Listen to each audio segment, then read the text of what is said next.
Love staying informed? Subscribe now and get unlimited access to local news, weather, and sports for just 99 cents a month for your first 3 months at inforum.news/join. Read every story, listen to every podcast, and download the apps that keep you informed and on the go 24 hours a day. So head to inforum.news/join right now to subscribe. What are you waiting for? Get 3 months of local news for just 99 cents a month at inforum.news/join.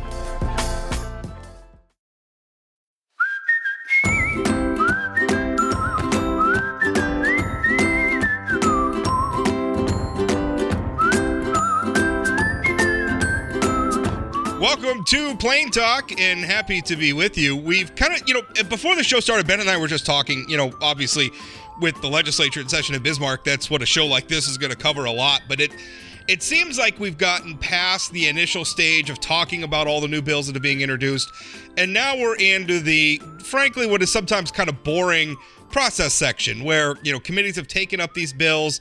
Some of them have passed on the floor and are heading over to the Senate. We're closing in on crossover. Committees are still doing work. And a lot of it's kind of hard to comment on because it's so fluid. I don't know. I don't know what to say about it, but we're kind of past the exciting part. Once crossover happens and the Senate gets the House's bills and vice versa, things will heat up again. But right now we're in kind of a lull, but we're still going to have an exciting show for you because joining us is someone who's coming on. His department was talked about a lot by a previous guest last week, Robin Nelson from the Boys and Girls Clubs of the Red River Valley. I think I'm getting that right. Her organization does a lot of childcare. I think she said they serve like 700 plus families. And she's saying that they've been having a lot of troubles with the process of onboarding new child care workers. And part of that process is obviously the state of North Dakota has a background check, a licensing process that those people have to go through. Nelson says that process is slow. Some of the online aspects of it that were put in place aren't working that well. And here to talk about some of that is Christopher Jones. He is the executive director of the North Dakota Department of Human Services. It's his department that oversees that process. And of course, we're talking about this in the context of an overall, I think what most reasonable observers would agree is a child care crisis. I mean, that word gets thrown around so much. I'm hesitant to use it, but I think it is a real problem. I think it's holding back our state economy. The term's appropriate, though.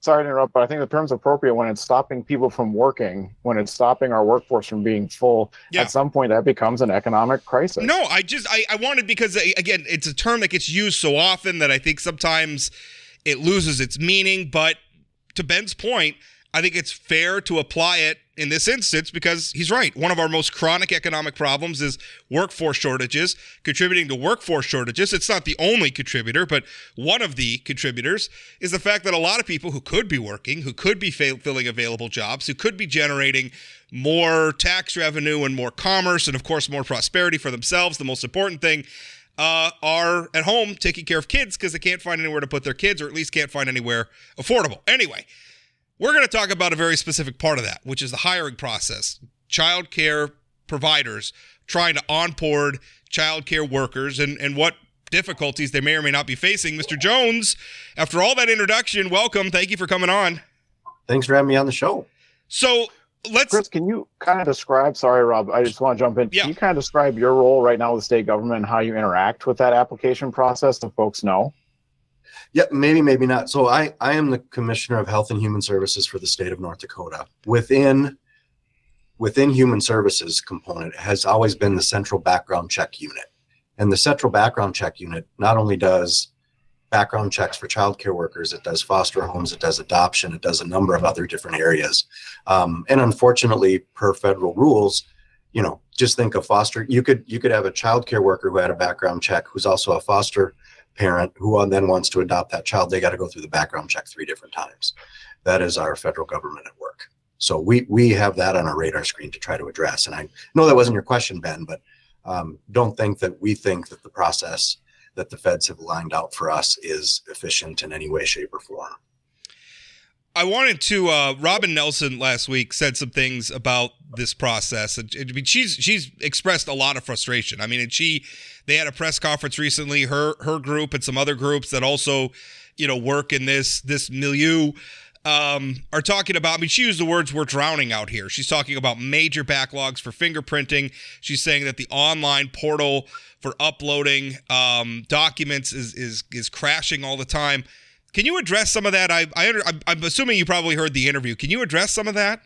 Yeah, absolutely. And I think to start with, I think the childcare providers are drowning. I mean, it isn't just this. It is the whole system in general that you brought up in the beginning, that it's a crisis. And I'll be honest, it was a crisis prior to COVID. We just never raised it up to the level it needs to be at. So I don't disagree that they're drowning. I think to give some history, back in 2018, the background check process for the department, we averaged 25 to 28 days to do a background check on what we call a full kit.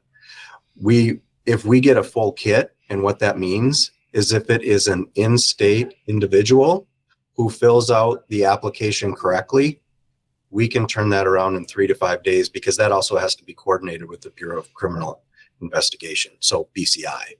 Now, is our application process wonky? Yes, that's why the governor put in his budget to automate the background check process.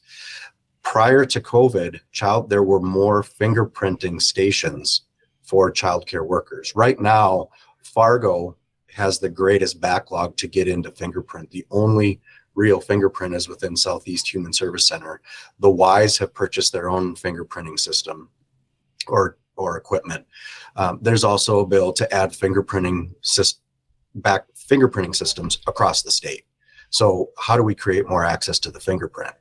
The other challenge, and this is where the federal part comes in, is that if you have lived out of state in the last 5 years, we then have to ship that background check to that state and wait for them to respond. So background checks across the country are very, very difficult to get done in a timely manner. So she is right, and we are doing everything we can to try to improve that process. So Chris, I want to just interject here. I don't know if a lot of people know this about my resume. I spent 10 years as a private investigator before I got into this racket that I'm in now.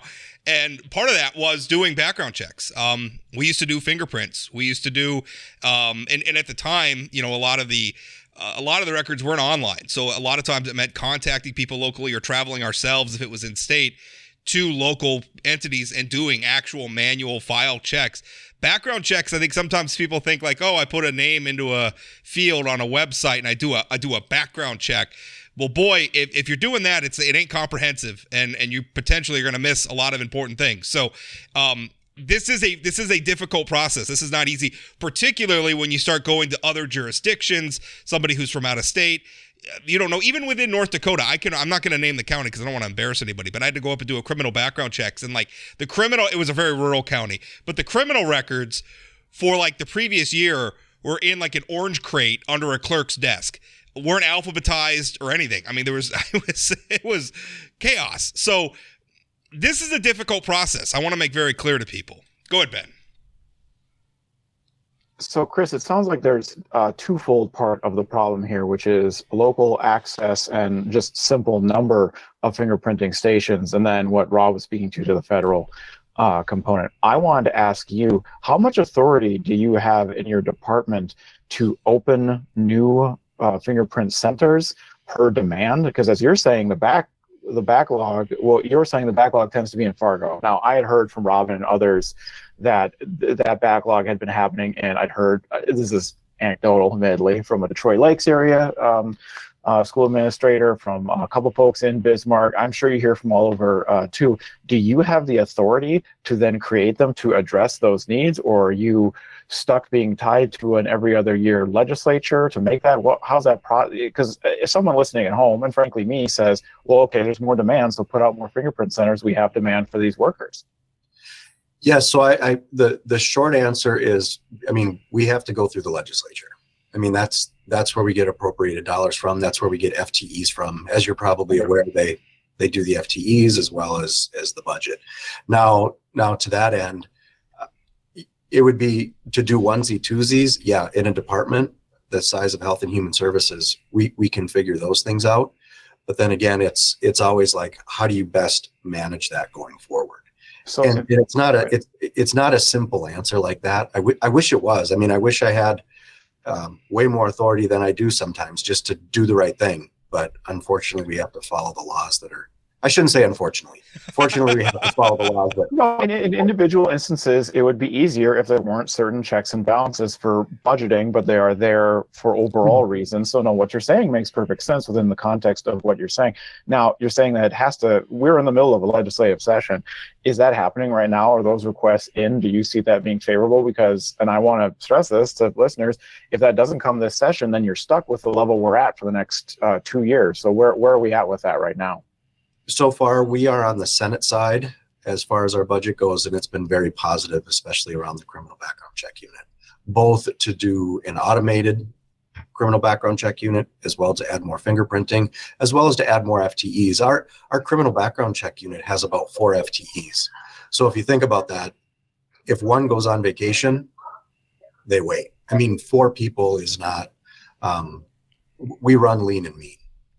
How difficult, it seems like every time we talk about one of these issues, and for instance, you know, we've talked about, you know, the rise in charitable gaming in our state. And so, you know, one of the needs I believe that creates is the need for more oversight from the state. So, you know, we need more people to go out and inspect charitable gaming. Well, that means we got to hire more people. Well, now we run into the workforce shortage again. So it seems like every problem we have is like, well, our state's growing, we're doing more of this, we need more people to do this, except we can't hire more people.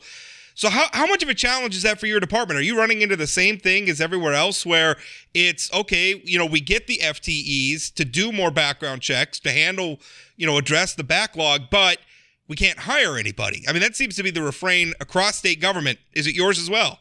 Oh, very much so. And I would also say, I think people look at the Department of Health and Human Services as being this huge agency, and we are from a budget and FTE, but the vast majority of the dollars that are appropriated go out to private providers. And oftentimes we think we can solve problems by creating new programs, but then we don't even have the workers for the new programs. And then, I mean, it's kind of like we're just continuing to stretch, and that lake is getting a centimeter deep instead of an inch deep, and we can't do anything well, and one of the challenges is workforce. So you had 2 aspects you addressed, which was the state one, which we were just talking about, then the federal one, which Rob spoke to as well, sending something to another jurisdiction where you literally can't control. And I understand you have no jurisdiction over what, you know, how, and each state, my understanding of what you gentlemen are saying is each state does their criminal background checks differently, has different capacities. Is there a capacity for you as a department, speaking with the governor and others, to lobby our federal representation to bring some more uniformity to that process? Understanding full context as a Herculean ask, but if no one says anything, it's never going to happen. Yes. So yes, there has been some lobbying as it relates to that. I can't say that it's been, you know, with everything else going on, where it ranks on the priority list, but I know it's been discussed with the congressional delegation. Additionally, been working with the Federal Administration of Children and Families, and we're in Region 8, which includes Montana, Wyoming, South Dakota, Nebraska, Colorado. And as commissioners, we've been really putting pressure on the Administration of Children and Families that this process needs to be simplified. I mean, we need to make sure kids are safe, but at the same time, is every step in the process absolutely necessary in how we're doing this, and how do we work together to figure that out? I'm interested in that, and maybe it's my conservative nature. I'm always interested in red tape, and if there's some we can get rid of. And I agree with you. We want to make sure that the kids are safe. But as somebody who's done background checks, I can tell you, most of them come back clean, right? I mean, most people are good people. That's the reality of the world. When you say that, ways to simplify, what would that look like? Understanding that not all of that is within the state's purview necessarily to change. But what would a simpler process look like to you that's still rigorous enough to ensure, you know, the sort of safety we want for our kids? Well, I mean, I think that's what we're trying to figure out, because at the end of the day, each state does it their own way too, and their legislature puts in their own laws as it relates to what is the bare minimum. So in some ways, I think the question is going to become, how much of this is uniformity across all states, and that becomes federal, versus what does the state want to know in terms of a background check, and then what level of privacy exists. So I wish I had a simple answer for you, Rob. I really don't. Yeah. I mean, because the reality is, and I mean, listen, I know a lot of people who are just, they're going to unlicensed daycares, right? And I think that is a side effect of the problem we're facing. There is such a shortage. There are people who are just saying, I can't go. I'm not condoning this, but they're just saying, I can't go through that process. So I'm just going to provide childcare services, and it's going to be unlicensed. And please don't do that. The liabilities you're creating for yourself are not small. But I mean, that's a reality. And I mean, that's if we can't get this to work efficiently, then the reality is a lot of people are going to be taking their children to places that don't have any inspections or any childcare work. I mean, that's what we're facing if we don't get this right. We're already absolutely. But I think if you think about this too, I mean, this is a industry systematic issue. I mean, why is there a lot of turnover in childcare? Now, granted, there's a lot of students who do childcare work, but people turn over because it isn't a sustainable or meaningful career going forward for many people. So there is turnover. I mean, the people who do it for a long time are gifts from God. They work super hard, but it's not a way to continue to have an industry that can self-sustain itself based on the way it's put together. So as we create a sustainable industry, there will be less turnover, meaning less background checks. I mean, it's kind of like a cause and effect that we're dealing with. If they're turning over employees every 6 months, we're doing a lot of background checks. If we could make it a profession that people wanted to go into and stayed in and grew, we would have better outcomes for kids. They would have a meaningful occupation that they could support their family with, and we would do fewer background checks. So in some ways, I kind of look at it as a whole system perspective. Just to jump before Ben asks this next question, how do we do that? I mean, it seems a lot of it's obviously tied up in pay for workers, but then you run into the chicken and the egg problem, right? Where, okay, we pay workers more. Well, now childcare costs more, and cost is one of the big inhibitors to people getting childcare in the first place. So how do we turn this into, childcare is a real career that they could go for and feel financially rewarding, and not just something you're doing when you're a student or when you're young and you're at the bottom of the career ladder. I don't know. I don't know how we do that. How do you have an idea? How do we make it sustainable, like you said? Well, I think it's that the governor put together, working with the Department of Health and Human Services, as well as childcare providers, as well as businesses, as well as, going across the nation and trying to understand what other states are doing, a comprehensive proposal for childcare that addresses affordability, accessibility, and quality. Is it going to solve every problem on day one? No, but I think we've got to start moving in that direction. And part of that proposal, while it includes background checks, it also includes trying to professionalize the industry and building workers up and actually rewarding them and incentivizing them for continuing their work, and then continuing to build that over time into a sustainable model. Because again, it's not affordable for many families, especially if you have 2 kids.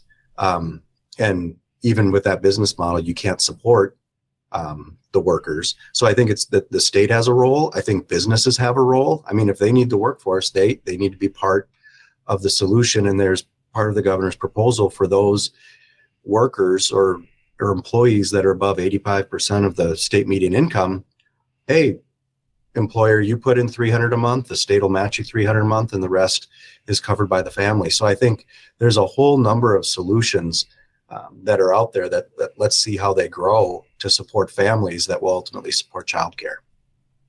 Chris, when Robin was on with us, she had mentioned sometimes 6 to 7 week waiting times, and that those were happening on a regular basis. She said that she had seen, I believe, if I'm quoting her correctly, Rob can correct me, that she had seen that around the state. I think I had heard that too. And that when that had been brought up to either relevant parties in the legislature, folks voting on your budget, for instance, when talking about this, or speaking with people in the department, that had been, the turnaround times had been claimed to be shorter. And I, sure hope I'm not misquoting her on that, but it's not something that I'm assigning just to Robin either. I have heard that in multiple areas where I work. within folks that work in both childcare and schools. And I want to give you a chance to address directly that turnaround time or claims that there have been claims for short turnaround time, because I'm wondering where's the difference? Where's the rub there? And I want to be able to say it to your face and have you address it directly. No, and I think it's fair. And I'll start by saying, I mean, it only takes missing one worker to having to shut down a classroom. So, I mean, I feel their pain. So, I mean, it just one can create chaos within a childcare. But if we just take from it, once we get the fingerprint and it's a complete application that we receive, depending on, on general, it's 2 to 5 days if we have a completed file. Those are our numbers, and we do everything on a Kanban board, so we track where everything is at. I'm sorry. Can we back it up? When you say Kanban, what does that mean? So Kanban is a process management tool we use. So we know so once we get that background check, we receive it, we do our checks, then it has to go to BCI. We know how long it sits at BCI, and if one is sitting there, we get an alert saying, "Why haven't we got this check back?"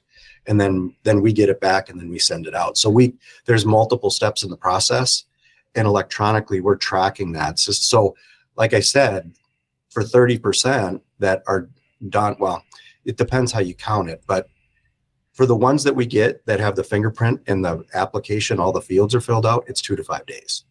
Now, 30% of here's the challenge, and this is why we have the automated system in the budget, is right now, if you send in a background check and you forget to fill out a couple fields, we send it back and say, fill it out again. Mm-hmm. That is not an efficient process whatsoever. So that is part of it. And then as well as sometimes we just have to sit there and wait for the out of state. And that is the truth. So, but I know they look at it, how long does it take to even get a fingerprint? And sometimes to get a fingerprint appointment is weeks.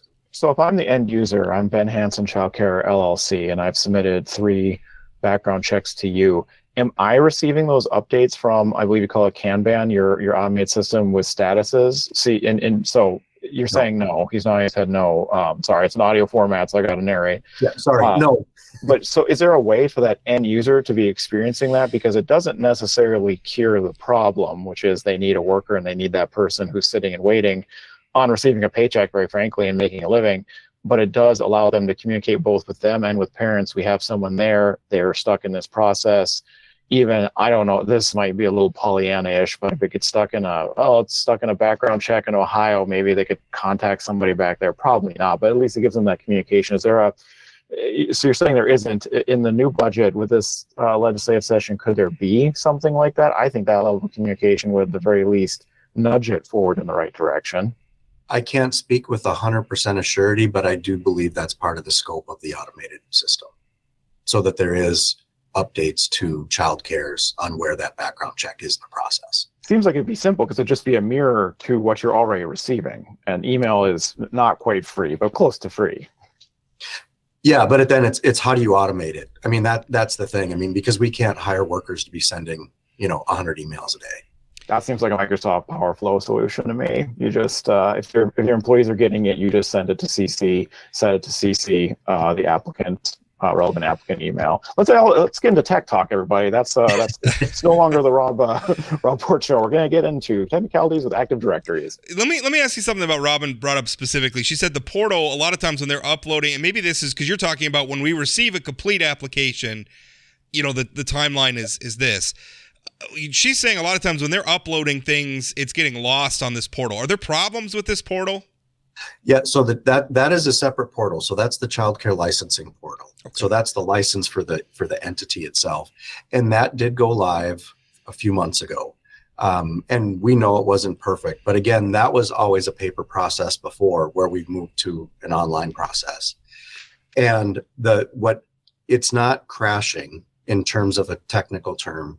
What it was there were timeouts within the application itself. It's online, and if you are in there for more than 15 minutes, it would time out. So we have changed that timeout limit from 15 minutes to 40 minutes, and that seems to address that issue. I'm sorry, one more. Another thing that Robin had brought up too is she was saying that a lot of times the communication from your department wasn't great, where they're finding out about I'm trying to remember what she said, but new rules or something. And essentially they're finding out, and they have such a short timeline. It's like they can't comply with the timeline because they're not getting good communication. She said communication with your department is miserable sometimes, even to the point of like they would just like to get like a newsletter. Can you speak to that? Yeah. Again, I am going to preface this with most of the childcare providers don't have a business office manager and aren't checking emails because they're working during the day.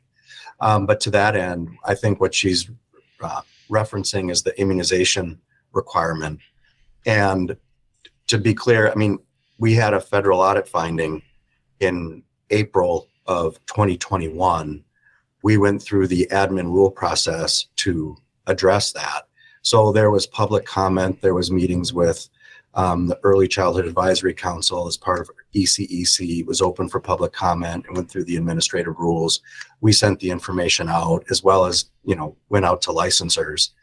And frankly, I mean, Robin Nelson is a childcare, but she's an after-school program. So really what it came down to is our licensors weren't having her submit immunization records because they're in schools. Schools have the immunization records. Do we really need them? Because every other childcare was providing us with immunization records for the most part.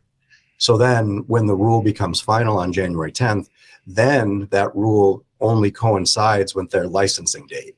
So in essence, the shortest amount of time where this would have been is 18 months.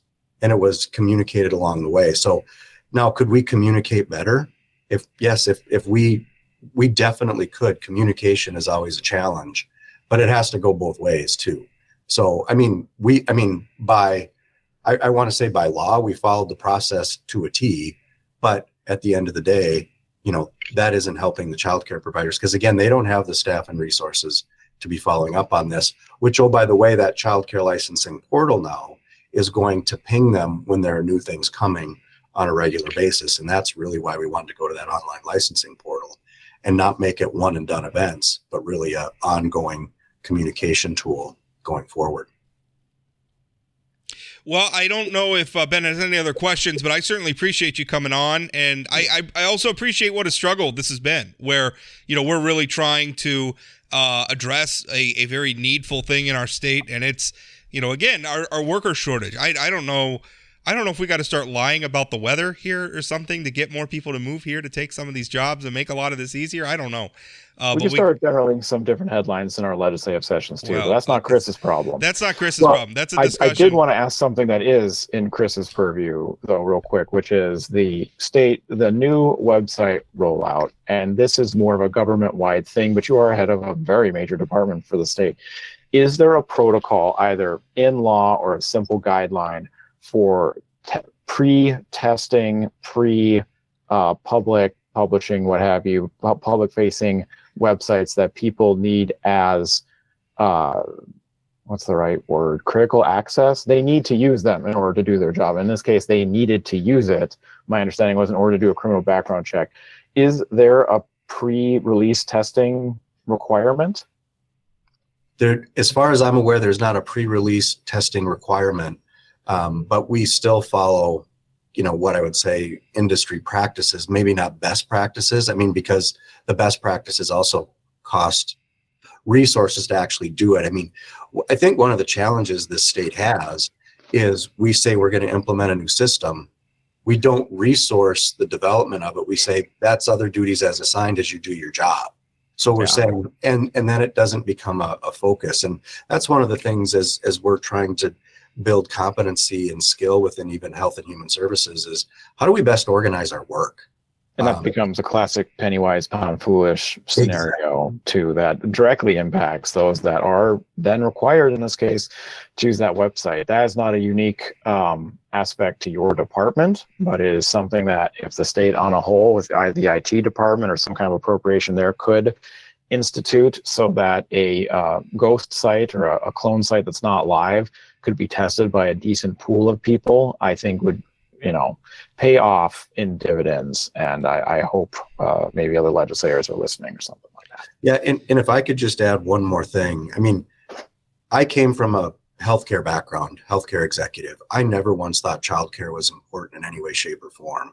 It became very clear to me in early 2019 that this could solve many things within the state, reduce the spend in health and human services, reduce behavioral health spend in schools, create a more productive workforce. So, I wish people could I could share everything that I've learned sitting in this seat to let you know, like, if we invest thoughtfully in childcare, our state can easily take over so many other states, and we can reduce our spend in so many other areas, and we will take care of part of the workforce challenge, not all of it.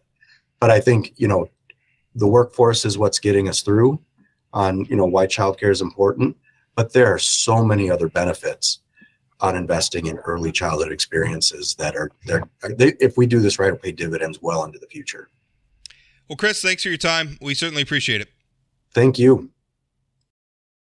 Hi there, my name is James Wallner. I produce and host the podcast Dakota Spotlight, a true crime podcast that tackles historical and unsolved crimes in the upper Midwest. Follow along with me as we search for a missing girl, attempt to solve a 45-year-old murder, and much, much more. That's Dakota Spotlight Podcast, anywhere you get your podcasts, or at inforum.com/podcasts.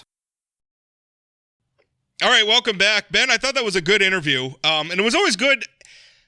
I mean, I was wondering when Chris's office reached out and wanted to come on the podcast, because obviously we had Robin Nelson on, and she was being very, pretty sharply critical of his office in some ways that I thought were very, very germane. And I was surprised he came on. He said she's right.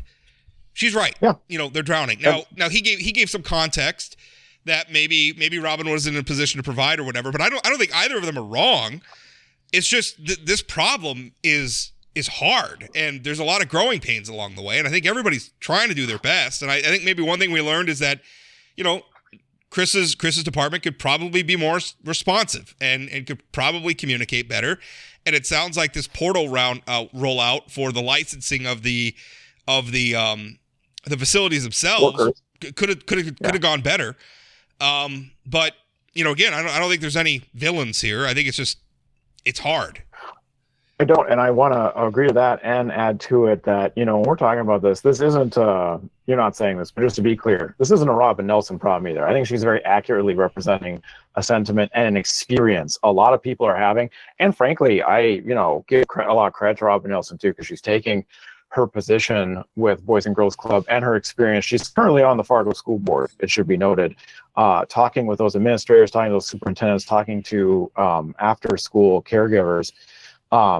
She is providing a perspective that people who can't afford that or know where to go to articulate that, because they're just trying to work, earn a paycheck, take care of kids, juggle a lot of schedules. They don't necessarily have the capacity, maybe the political sophistication, but definitely not the time to go to, frankly, Rob Port, a journalist, or to a committee meeting and express these. So I'm glad she's out there saying these things. And when you've got a rollout of a website, to your point, that you are required to use in order to hire and bring on those employees, you're not going to have a sense of humor when the thing doesn't work, because that's another 2, 3, 4 week delay where you need to be providing services, and that worker you were trying to hire might get tempted away by a higher wage somewhere else. To Chris's point, he kind of brought up the two categories: what he can do at the state, what he can do federally. I am going to get on my soapbox a little bit and say I'm glad that he thought, I'd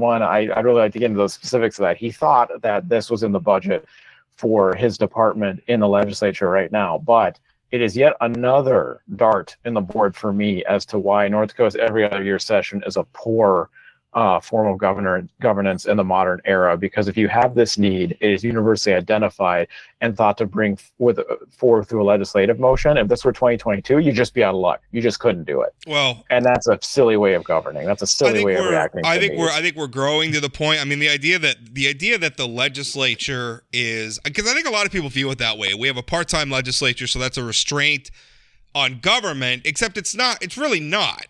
If you look at the amount of delegation of authority that the legislature has to do in order to, they have to give away kind of a lot.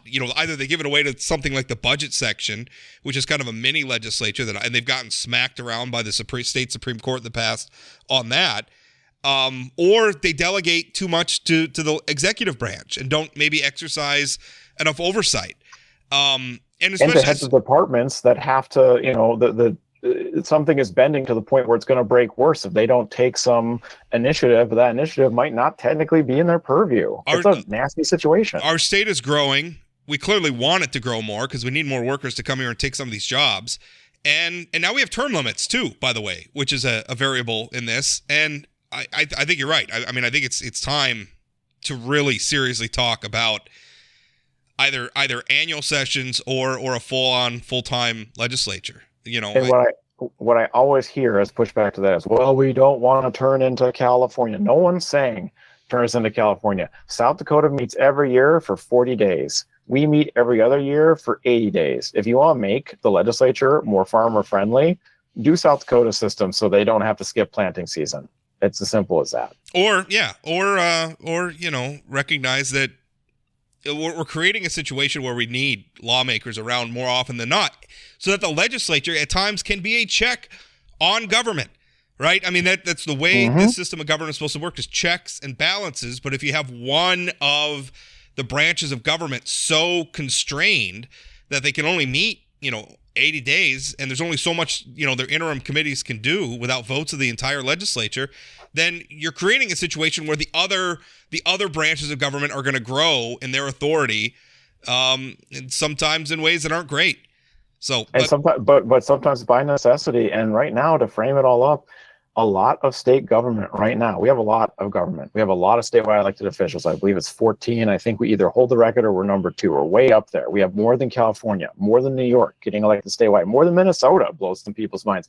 Way more. Minnesota has 4 elected statewide. We have 14. And this was essentially set up by the Nonpartisan League at the beginning of the 1900s and on as a populist revolt against Minneapolis bankers to simplify things maybe a little too much. But they were supposed to be proactive. Yeah. You love the word populist, so I'll use your favorite word. Just kidding. Rob, once again, populism reveals itself to be the stupid thing that it is.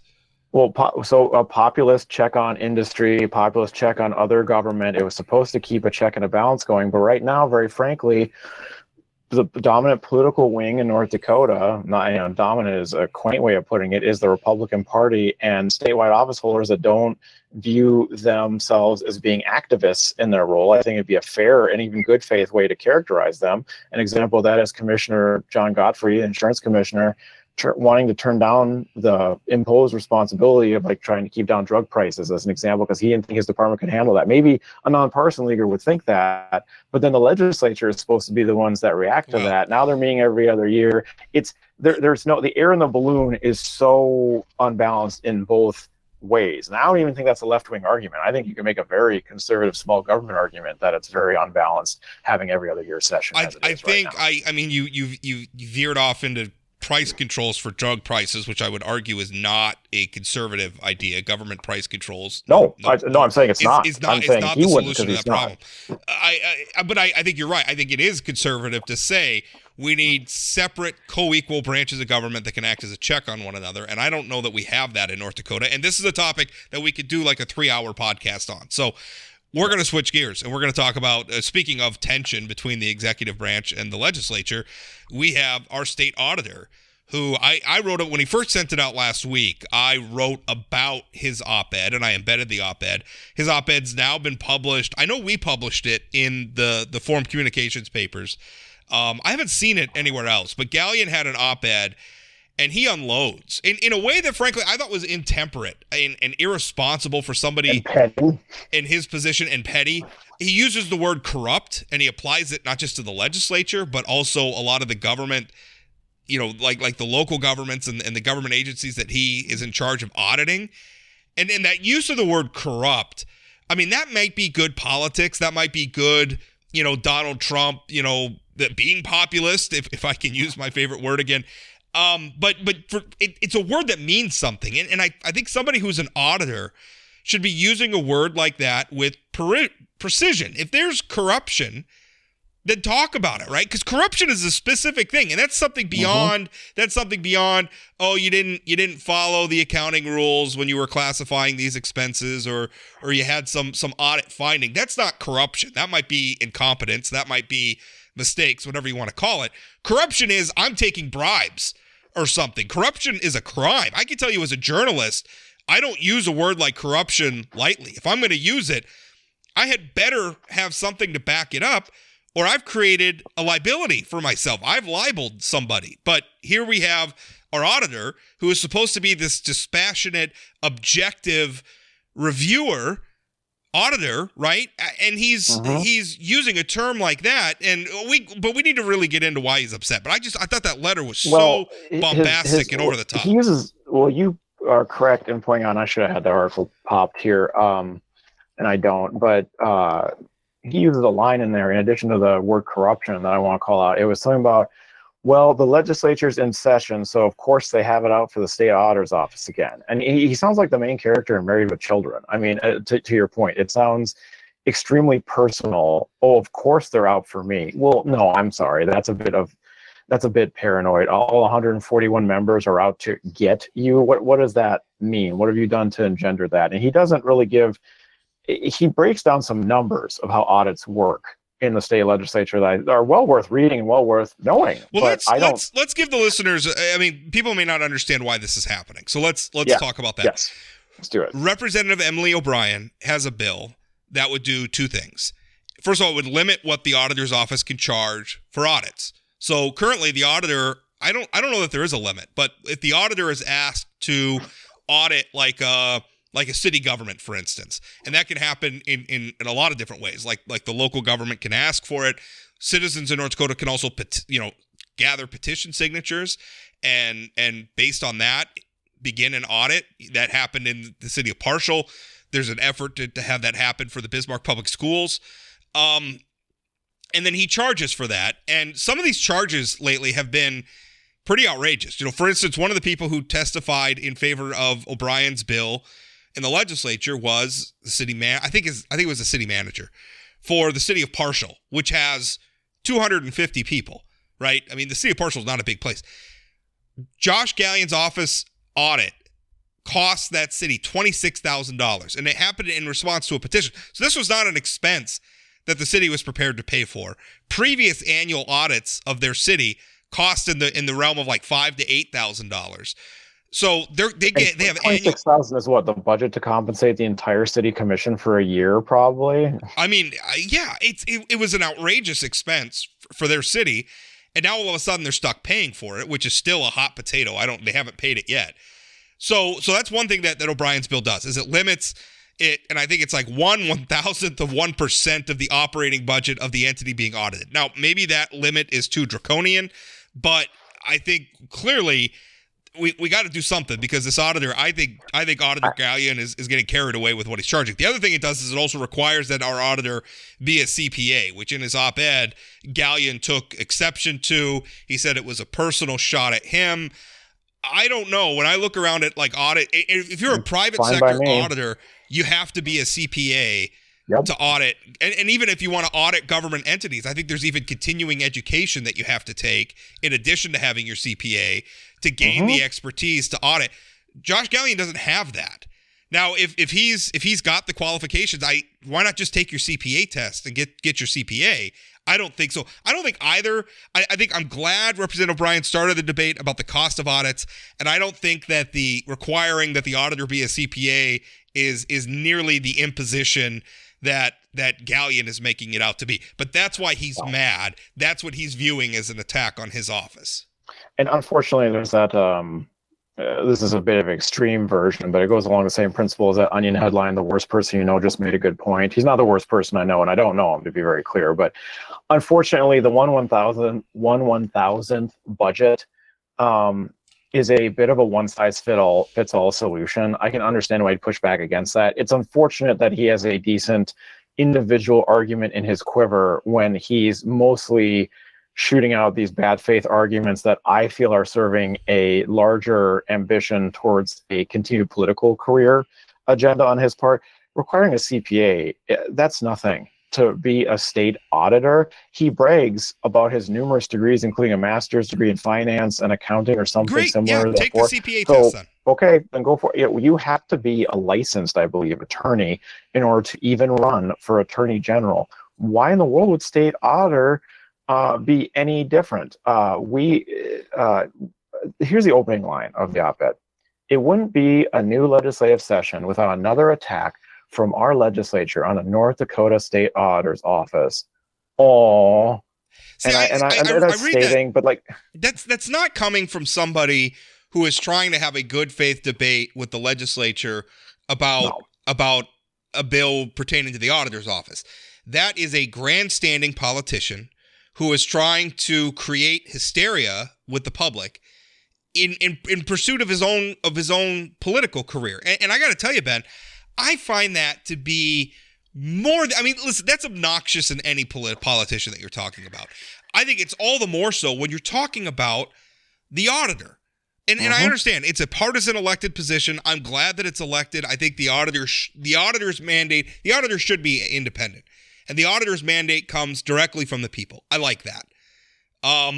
But I also think that the sort of person we want to be auditor ought to be above what Gallion is doing with this. And there's an expectation that goes along with the statewide office you were elected to. If you're the Secretary of State, you're elected on a partisan basis. Our current Secretary of State, and most of them have been Republicans. They're probably going to attend Republican conventions, be endorsed by Republicans, as the current one is, and the Democrats endorse one too. It's all part of the process. But hopefully, there's a little bit of an expectation that maybe they wouldn't be cheering yay raw on the lines when it comes to things like administering the elections, because that's what their office does. If you're elected the egg commissioner, you're probably actually going to show a little bit of bias and a little bit of passion towards any kind of egg producer in the state of North Dakota in a way that maybe someone who's supposed to be more even keel would. The state auditor has an expectation of very cool, dispassionate, authority outside of personal biases that he is violating time and again. And I'm sorry, I do have to quote one more thing from the article because it's worth displaying. It's worth repeating. Clearly, this is a quote, clearly our legislature believes more in shooting the messenger than holding government accountable. Citizens should be concerned with what these legislators have to hide. And then he does not detail what the legislators have to hide. I would even offer, if he clearly thinks he's had a bad experience with the legislature.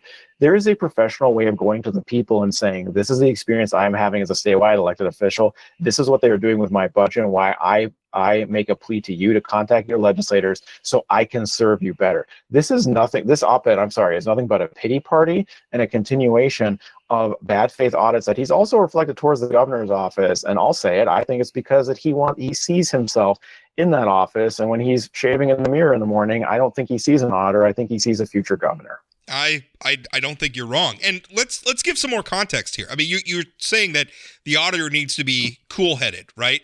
Well, we have a pattern of this auditor coming out. And listen, I was a Josh Gallion fan early on. I think our previous auditor, Bob Peterson, was, I don't know what you want to say. I don't want to describe, but I think he'd been on the job for a long time.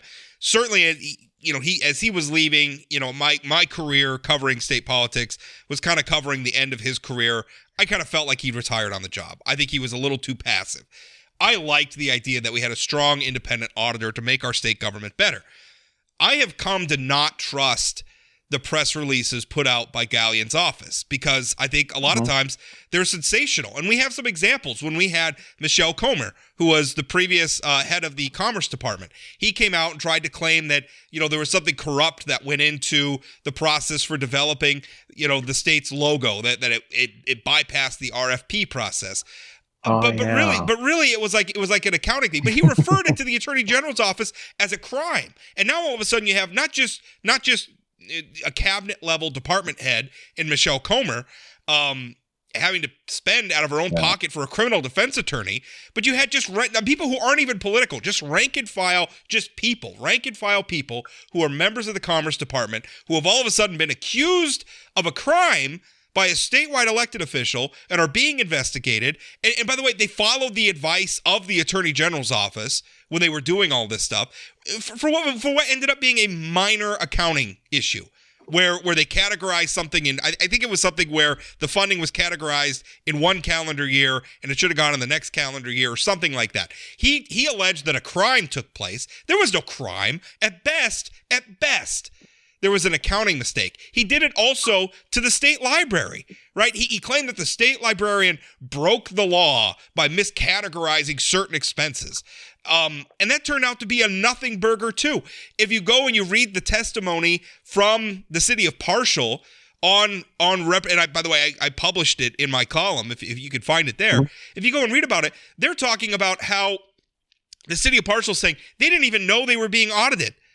He said he was contacted by a friend out of state who saw a news article that his city was he was contacted by members of the news media who had received a press release from Gallion's office before he was ever contacted by Gallion's office. So what is Gallion's goal here? Is it to try to make our government better? Or is his goal to ambush people and create sensational headlines around himself in pursuit, to your point, Ben, of a political career? And when you sling mud for your own self-aggrandizement, as I feel he is here, you threaten other people with legal consequences. To your point, people have been hired to do a job with either misdemeanors, maybe felonies, whichever else. You create an atmosphere that makes good people who would want to serve maybe take a pay cut to serve their state and for public service as a give back. And you make it so they do not want to pursue any kind of life in public service. And instead, I saw a lot of this in the Trump era. It's not exclusive to that at all. Instead, you get only the carnival barkers wanting to participate in the public process. And it's a self-perpetuating race to the bottom. And I mean, I really want to illustrate this problem. So when the auditor's office does an audit, they charge for the audit, and that revenue goes into, I think it's called the state auditor's the state auditor's operating funds. I have the data from the Office of Management and Budget here. Just to give an example of what has happened under Gallion, that fund's balance has grown 488%. It was at like about $406,000 ending balance in the 2021-2023 budget cycle. The projected balance for 2023-2025 is $480,000, more than $2 million. And that is from charging. Those are your tax dollars. And I think it's fair for the citizens to ask, what are we getting for them? And we're blindsiding, these local communities with these huge audit things. Again, getting back to Representative Bryan's proposal, is her restriction on what the auditor could charge for audits too much? I think it probably is. But does it start a debate about a real problem, which is the cost of these audits from an auditor who clearly has political ambitions, is a little out of control? I'm glad she started this debate. And for Gallion to characterize it as some sort of an attack on him by corrupt legislators is absurd. I think the number one problem we have in the auditor's office is we need a better sort of person in the auditor's office, frankly. And two things there. One, it's a disservice to the public because when you engender this lack of trust and suspicion about using your office for political gain among both legislators and the public, that does a disservice because the auditor exists for a reason. Remember when I said there are only 4 elected positions statewide in the state of Minnesota? One of them they deemed necessary was state auditor, in a state that has far fewer elected offices than we do. Most states do. And for good reason. They want some kind of a watchdog, yes, one that's elected, but hopefully is accountable then to the people to be overseeing these government budgets. We need an auditor. And when the auditor cries wolf, it's the lesson of the boy who cried wolf. You aren't going to believe anything, and therefore you might get maybe in unsophisticated one-size-fits-all solutions like the 1/1000th budget, but then other real government corruption, if it exists, or simple mistakes that need to be pointed out a stitch in time to save 9 don't happen, and it's a disservice to everybody. It sucks. I make a living writing about problems in government, right? They're some of my best articles. I love it when they're uncovered because I get to write about them, right? I get to talk about the public with them. It's great content for me. And I am telling you that I don't trust this. This auditor is too sensational for me. I don't trust the press releases he put out anymore because I don't think they're the full story. And I think that's pretty remarkable coming from somebody like me who, again, I make a living from this stuff. If I didn't have any scruples, I could just glom on to everything he says and not care that a lot of what he's saying is frankly, it's exaggerated. It's egregious. It needs to stop. Well, I want to say, I had 2 points to this. One, it's a service to the public. Two, on the partisan level, he is an elected Republican. He is saying the legislature is corrupt. He's not making any partisan Well, at this point, you talk about the legislature, you're talking about Republicans. There aren't that many Democrats left. Correct. I want to know what the GOP is going to do about this, because there was this tension already existing last time he was up at a convention. He does not have term limits. Governor Burgum will in the future, but he's not limited to running for a third term.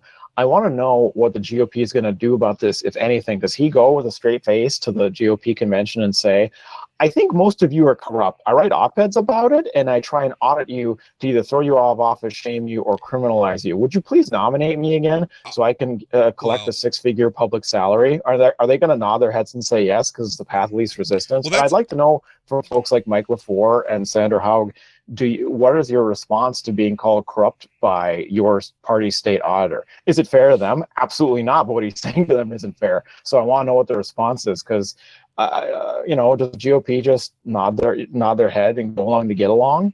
I don't think there's any question that Josh is going to face a primary challenger. I mean, I'm not saying that because I've heard that somebody's going to run or whatever.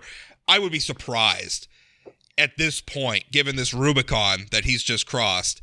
And this isn't, and the thing about that though, is I think he's going to then cast that as not a rational response from a group of people that have just been, frankly, falsely accused of corruption. And by the way, I say that people are saying, well, what about like Jason Doctor and the whole Attorney General office space issue?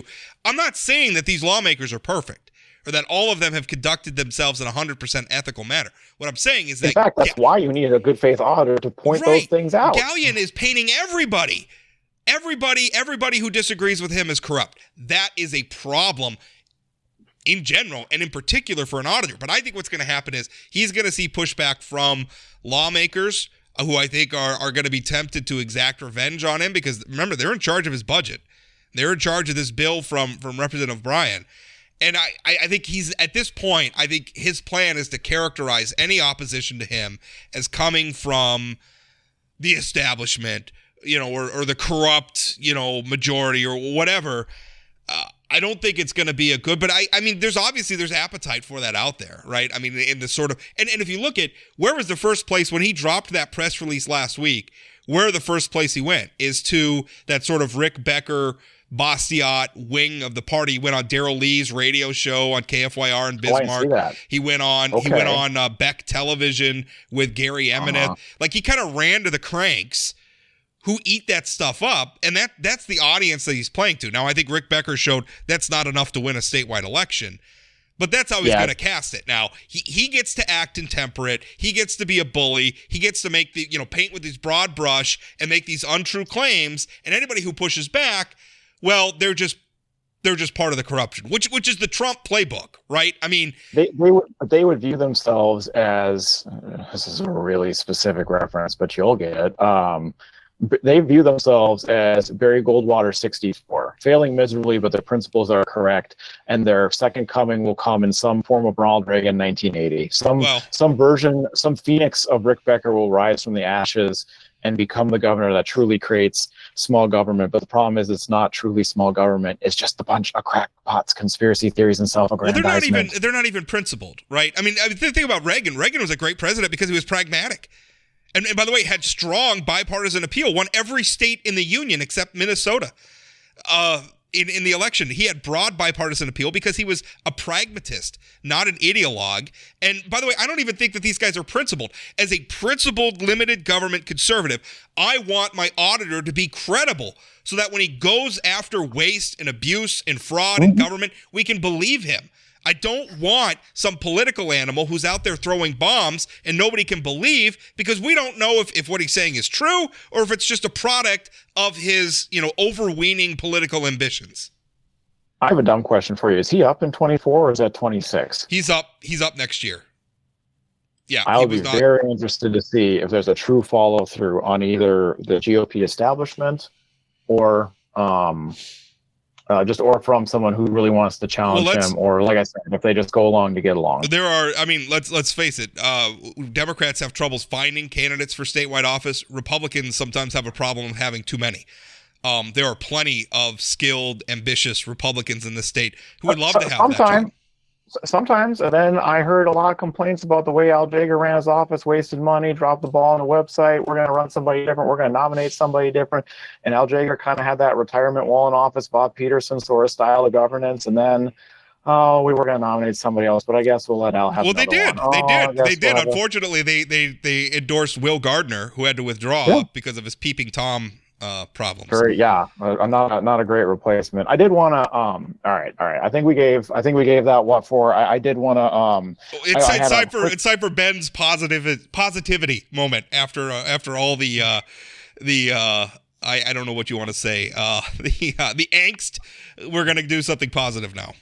Yes, Ben's positivity corner. I like that. This got accidentally named as such, but I wanted to highlight. I don't know if you necessarily agree, Rob. There's a bipartisan support for a bill in the Senate to cap insulin prices at $25 per 30 days, so per month, so 25 per year. So I guess that's 300. It doesn't matter. For everyone who's on PERS right now, and that's the Public Employees Retirement System. There's about 60,000 people, current and retired employees, who are on the system in the state of North Dakota. Obviously, not all of them require insulin, but a significant chunk do.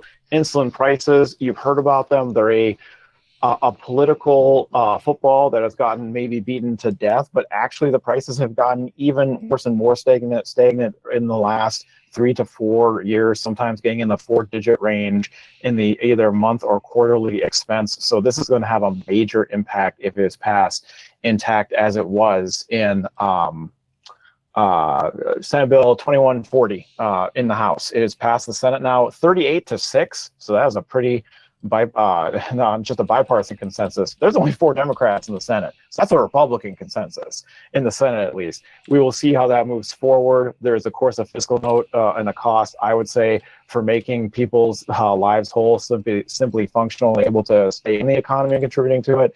I think it's a very good plan, and it's directly addressing something that's a need and a bread and butter issue that isn't a hotline social issue.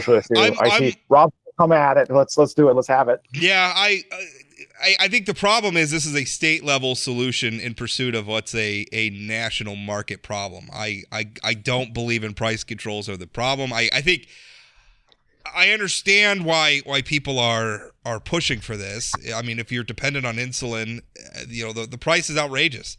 The price is also a product of policies that aren't set in North Dakota. And by trying to control prices, we're treating the symptom, not the disease.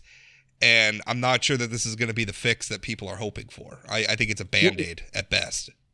Would you have room in that viewpoint for a laboratory democracy argument, meaning, to explain to listeners, if enough states are doing this, that the feds have to put their hands up and say, you know what, even the state of North Dakota is feeling need to jump in on this. Maybe this is a problem in interstate commerce we should take care of on a national level. Yeah, but then will the price controls, that's going to break. I mean, once we've grabbed this authority to control the prices, will we give it back if the feds do act to address some of these problems, which frankly are tied up a lot in federal restrictions on where we could get insulin.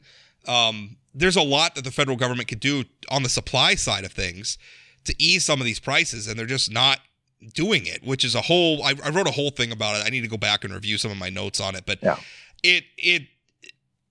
This isn't the solution. This is not, and people who think that we're going to pass this bill and everything's going to be great, it's not. One of the problems we have is that we're having problems getting supply of insulin to sell. It's why it's so expensive. You control the price, you're only going to exacerbate that problem. I'm worried about availability problems under legislation like this, which I don't know. I mean, to your point, maybe it puts pressure on the federal government to act. Maybe. How many people do we hurt along the way? I think this is a be careful what you ask for situation. And I definitely want to see that. I think I wonder how many of those 60,000 employees in the state of North Dakota, but I mean, 60,000, that's an eye-popping number. In a state that has 740,000 people, 60,000 is a big, big chunk. And how many of those are paying for insulin? That is going to be a major boost to their pocketbooks. Every consequence has to be considered. To your point, Rob, you don't have any kind of good faith argument, but it's, again, something I included in my, made up positivity corner segment, because It's a bill that's directly addressing a meat and potatoes need or outcry, whether you agree with it, even if you agree with the solution or not. No, it's I'm not glad, a hot button social issue. It's I'm not glad we're having. I'm theory. glad we're having the debate. That's a worthwhile debate to have. Don't get me wrong. And the Senate acted. We didn't just punt. Unlike, we didn't have an alternative. The price watchdog area with the pharmacy board that Commissioner Gottfried advocated for, and unfortunately, as I thought would happen, the bill was simply killed, and now it's the can's kicked to the next session. And I mean, that's my take on it. But I mean, I'm glad there's some kind of action being spurred here. So all consequences have to be looked at, to your point, because that's very real. Well, that's it. We'll wrap up this episode of Plain Talk here. What are we working on in the future? I'm working on trying to get somebody on. Sports betting. As we start to close in on the crossover, sports betting got through the House and now moves over to the Senate. And that's a resolution, by the way. It doesn't legalize sports betting. It puts the question in front of voters to say whether or not they want. I'm working on getting Senator Scott Meyer on to talk a little bit about that. I think that's a healthier debate. Certainly better than what we've done in charitable gaming, where we just kind of let them come in the back door, and now all of a sudden we're on the verge of having full-on charitable gaming casinos in our state. There's so much to that discussion. I'm glad that we're having a very intentional debate about sports betting. And frankly, I would, if they put that resolution on the ballot, I would vote for it. I don't have a problem with people sports gaming or sports betting. I'd be extremely glad to have that on the ballot and get that validation. I also want to know, and to show my complete ignorance, by the way, and I'm pointing the finger at me, I think it'd be worthwhile to try and contact someone who represents tribal gaming industry. If there is like someone who, when we talk about tribal lands and tribal businesses, it's not exactly, sometimes it can be tempting to mention them as if they're a monolith, which is not accurate, but there probably is a representative somewhere within the gaming industry, and they've clearly had a lot of interaction with legislation and regulation regarding charitable gaming. I'm wondering what the thought is. Oh, they don't lie. I mean, I can tell you. I mean, I don't want to speak for them, but I mean, I could guess what it is, and it's that they don't like the idea of the state of North Dakota loosening gaming laws for any gaming that takes place off the reservations. They've had a de facto monopoly on gambling in North Dakota. But for a few I'd be interested to hear what the opposition sounds like, because I agree with you. I would assume that would be the position, but it is an assumption on my part. Anything from Scott Meyer is an assumption too, so it'd be good to hear from him. Definitely. Well, I'm working on that, but that's it for this episode. Thanks as always for listening.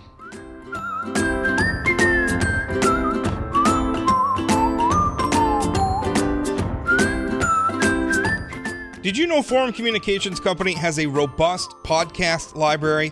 At inforum.com/podcasts, we have everything from politics, sports, true crime, outdoor adventure, and more. Visit inforum.com/podcasts and explore them all today.